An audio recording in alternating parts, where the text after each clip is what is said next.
接到紧急任务去拍摄一位新晋顶流的采访，忙是我对他的第一印象。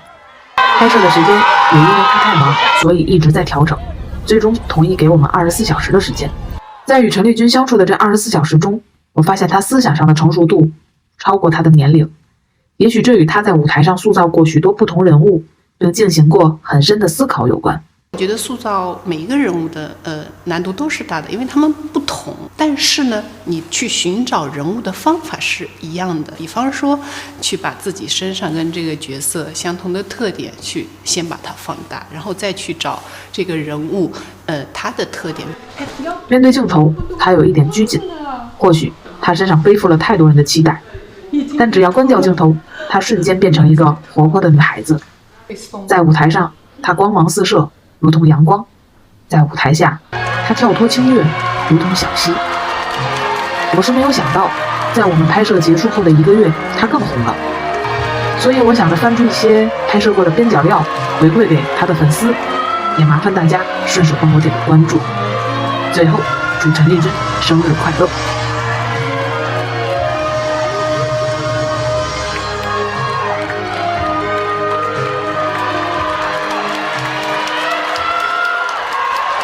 不管他是一个主角还是配角，他都是一个人物，都能够从这个人物里面去感受他的酸甜苦辣。我们要去饰演的不是主演，不是配演，我们要去饰演的是人物，去感知的也是人物，我们向观众体现的也是人物，不是演帅哥，不是演主演，不是演配角。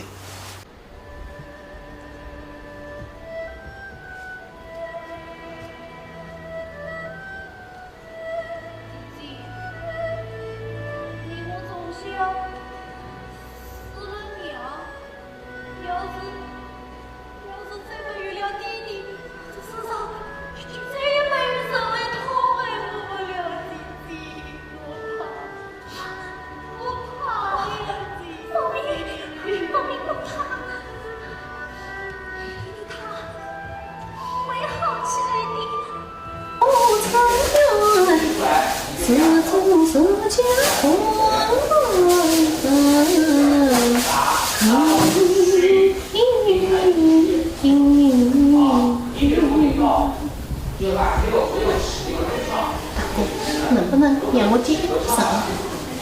我想请问你是不是有些梅花横批的大嘴？舞蹈它是不能发声的，那唱歌它是很少有表演的，但是戏曲不一样，它是一个非常综合的，它有唱念做打，它有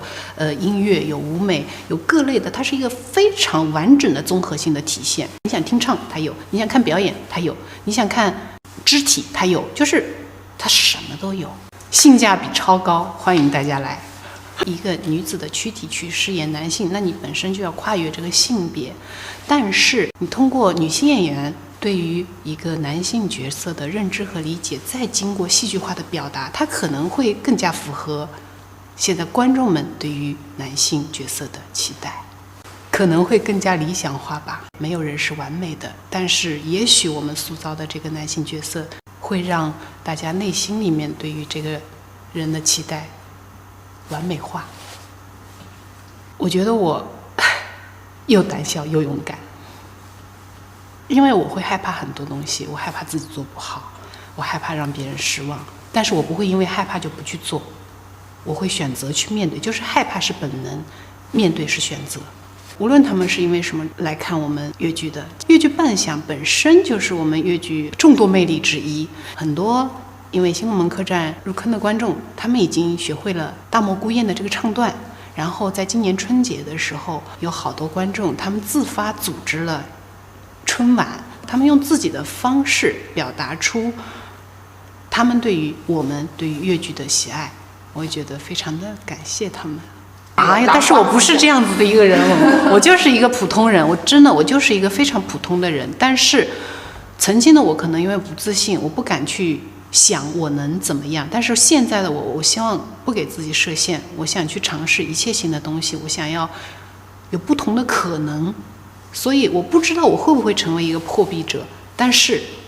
我会朝着这个方向去努力。作为一个演员，其实我没有决定权，我去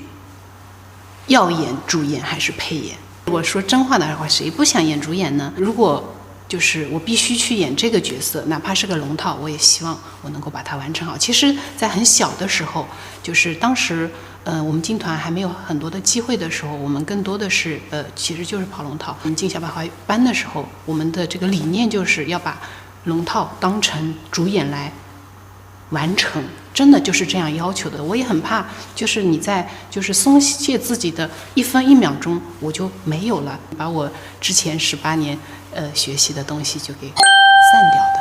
经典是永不过时的，但是因为时代在转化，审美也在转换，就是经典其实也是需要我们定期去修复的。无论是我们在传承经典，还是在创新剧目的时候，我们都会去关注到现在这个时代它的价值观的表达，关注这个时代现在正在发生什么，会去寻找跟这个时代的这个契合度。我希望就是我们的戏曲以后在这个时代，下一个时代，就像现在